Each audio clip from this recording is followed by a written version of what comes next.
بسم اللہ الرحمن الرحیم۔ کیا قرض لے کر قربانی کرنا جائز ہے کہ نہیں؟ سوال ہوتا ہے کہ قرض لے کر کسی سے ادھار لے کر قربانی کر سکتے ہیں کہ نہیں؟ تو اس کے اندر علماء نے ارشاد فرمایا، فقہاء کرام نے، کہ اگر وہ پیسے والا بندہ ہے لیکن اس وقت نقدی ان کے پاس نہیں ہے تو پھر وہ کسی سے ادھار لے کے قرض لے کے قربانی کر سکتا ہے۔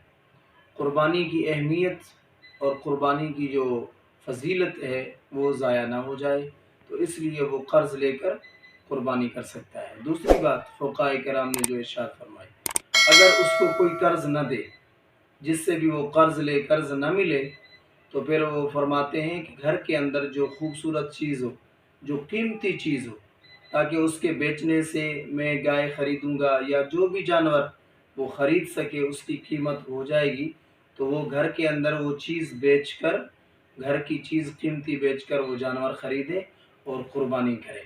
اس لیے فقہاء کرام نے یہ بیان فرمایا کہ بھائی یہ فضیلت ہے قربانی کی، تاکہ وہ اس دنوں میں فضیلت سے محروم نہ رہ جائے۔ تو اس لیے آپ نے فرمایا اگر تمہیں کوئی ادھار نہیں دے رہا یا قرض نہیں آپ کو مل رہا تو پھر اپنے گھر کی چیز بیچ لو، اس کے اندر سے آپ جانور خرید کر اللہ کی راہ میں قربانی کرو۔